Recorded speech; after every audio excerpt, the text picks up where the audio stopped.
Subscriber million में है, उन मिलियन में सब्सक्राइबर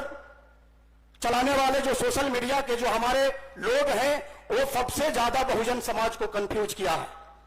सोशल मीडिया जितना जागृत किया है, उससे कई गुना सोशल मीडिया के लोग हमारे समाज को कंफ्यूज किया है, गुमराह किया है। यानी सोशल मीडिया की वजह से हमारा बहुजन समाज यह तय नहीं कर पा रहा है कि हमारा असली जो नायक है, जो हमारे आजादी का आंदोलन, लड़ाई, संघर्ष कौन कर रहा है, ये सबसे बड़ा सोशल मीडिया कंफ्यूज कर रहा है। जिसका जिला स्तर का संगठन नहीं है, जिसका राज्य स्तर का संगठन नहीं है, कोई उनके पास आंदोलन नहीं है, उस व्यक्ति के पास जाकर जो मिलियन में जो सब्सक्राइबर रखने वाले जो सोशल मीडिया के जो साथी हैं, उनके भी मुंह पर अपना माइक लगाकर यह कहते हैं कि पूरे भारत के युवाओं का आपसे ही उम्मीद है।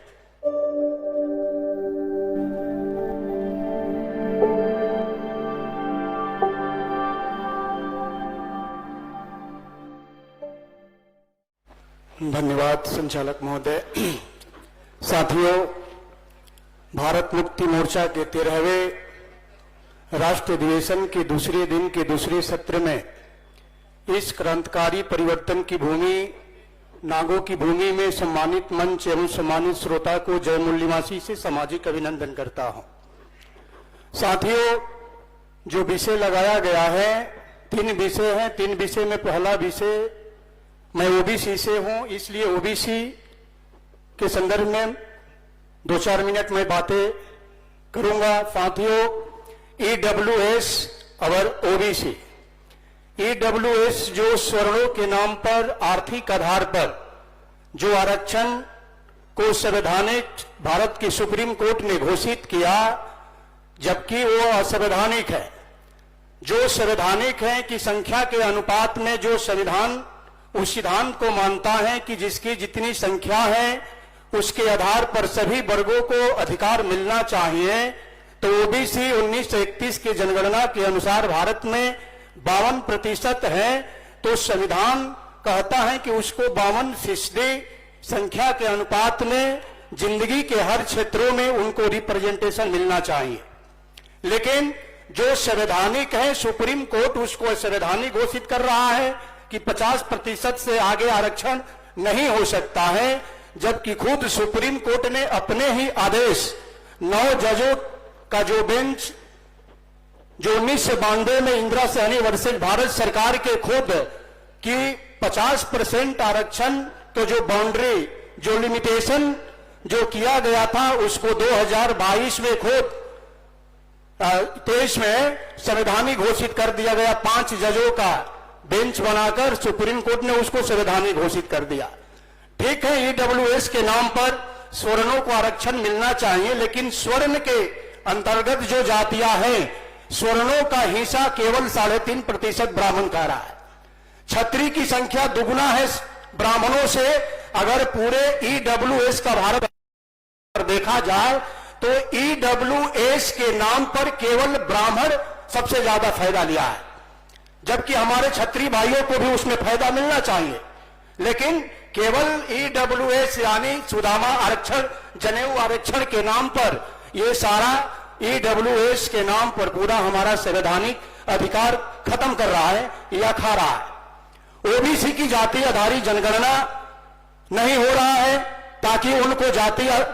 के आधार पर उनको संवैधानिक अधिकार उनके संख्या के अनुपात में दिया जाए। लेकिन साथियों,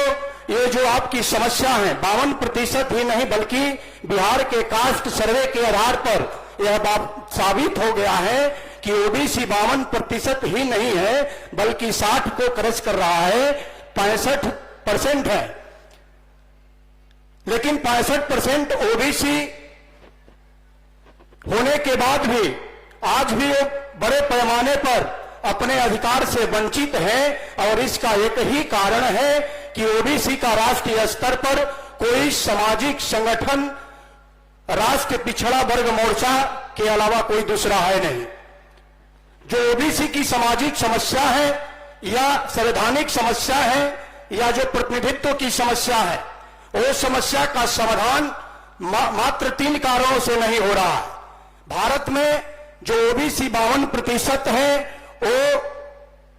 अपने अधिकार दिलाने की उम्मीद जो हमारे बीच में महापुरुष नहीं है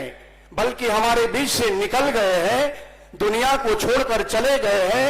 उन महापुरुषों से उम्मीद लगाकर बैठा है कि फूले साहू, जगदेव, कर्पूरी जी आएंगे, हमारा अधिकार दिलाएंगे। अगर वो ओबीसी जिंदा महापुरुष से उम्मीद अगर लगा लिया, यानी जिंदा महापुरुष को जिस दिन साथ सहयोग हमने दिया, जो मंच पर मूल निवासी नायक माननीय वामन मेश्राम साहब है, ये सभी मूल निवासियों के वर्तमान में जिंदा महापुरुष है। यानी जो जिंदा लोग हैं, मरे हुए लोगों से उम्मीद लगाए हैं और हमारा वामन मेश्राम साहब का उम्मीद इन जिंदे लोगों से है कि ये हमारे जीते जी, ये बहुजन समाज, ये मूल निवासी समाज जिस दिन हमारा साथ सहयोग दे दिया, उस दिन ओबीसी ही नहीं बल्कि पूरे भारत के मूल निवासियों का समस्या का समाधान हो जाएगा। दूसरा कारण है, बड़े पैमाने पर जो हमारे बहुजन सोशल मीडिया चलाने वाले लोग हैं,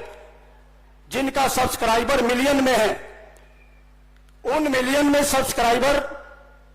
चलाने वाले जो सोशल मीडिया के जो हमारे लोग हैं, वो सबसे ज्यादा बहुजन समाज को कंफ्यूज किया है। सोशल मीडिया जितना जागृत किया है, उससे कई गुना सोशल मीडिया के लोग हमारे समाज को कंफ्यूज किया है, गुमराह किया है। यानी सोशल मीडिया की वजह से हमारा बहुजन समाज यह तय नहीं कर पा रहा है कि हमारा असली जो नायक है, जो हमारे आजादी का आंदोलन, लड़ाई, संघर्ष कौन कर रहा है, ये सबसे बड़ा सोशल मीडिया कंफ्यूज कर रहा है।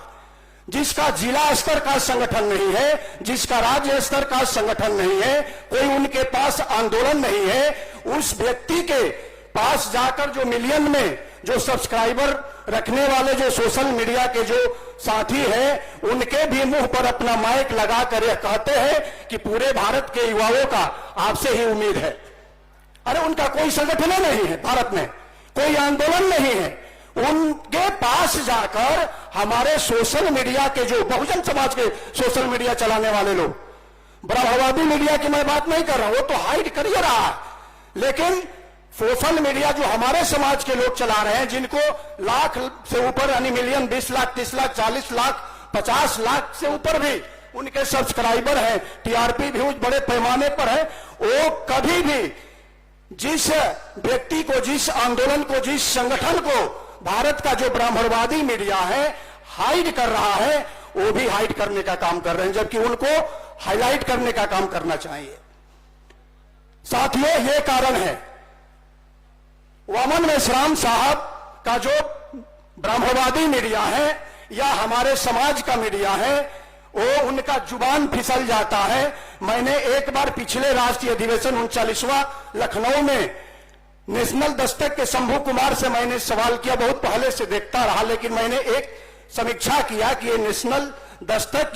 के जो शंभू कुमार जी है, ये क्या कर रहे हैं कि वामन मेश्राम साहब के पास आते हैं तो पूछते हैं कि मेश्राम साहब, नीतीश कुमार जी, तेजस्वी के बारे में, मायावती के बारे में आपका क्या ख्याल है?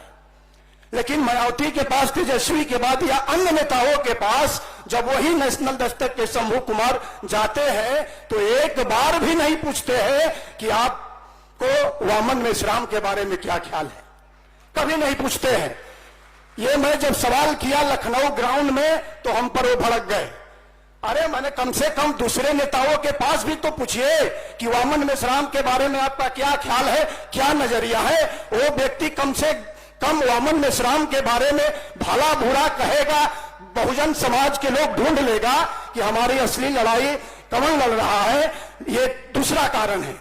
तीसरा कारण है, बड़े पैमाने पर भारत में ये देखने को मिल रहा है कि जो जातीय चेतना पैदा किया जा रहा है और जातीय चेतना पैदा करके उस जाति के एक व्यक्ति को हाईलाइट किया जा रहा है सभी मीडिया के द्वारा, चाहे वो ब्राह्मण बनिया मीडिया हो, चाहे बहुजन समाज के जो मीडिया जो उनके प्रभाव में चल रहा है, जिनके घंटों में लाखों से ऊपर व्यूज बढ़ जाता है और हमारा वामन मेश्राम या कोई भी हमारे संगठन के जो मीडिया चलाने वाले हमारे प्रभाव क्षेत्र में है, उनका 10-10 दिन 20 दिन के बाद भी 2000, 4000, 5000 भी नहीं आता है। तो ऐसे जाति के एक व्यक्ति को पकड़ो, हाईलाइट करो और अंत में उसका इस्तेमाल करो, यानी समझौता का प्रस्ताव भेजो, ऐसा देश में चल रहा है। इसलिए साथियों, ऐसे 3 चीजों से हमको सावधान रहना है। अपने नेताओं का मतलब कि जो असली आपकी लड़ाई लड़ रहा है वो दूसरा भारत में कोई लड़ाई नहीं लड़ रहा है। यह बात तय कर लीजिए, ये बात निर्धारित है कि हमारा असली मसीहा जिंदा महापुरुष, यानी जिनका जय जयकार नहीं करना है बल्कि उनके पीछे, उनके केवल आदेश पर, उनके अपील पर केवल हमको अमल करने के लिए पीछे लग जाना है। केवल जय जयकार करने से जय जयकार होने वाला नहीं है। जय जयकार तब होगा मरे हुए महापुरुषों का, तब हम जिंदा महापुरुष का साथ सहयोग करेंगे, तब जाकर उनका जय जयकार होगा। नहीं तो वामन मेश्राम साहब भी हमारे बीच से निकल जाएंगे और कल वामन मेश्राम साहब का फोटो लगाओगे घरों में, अगरबत्तियां दिखाओगे,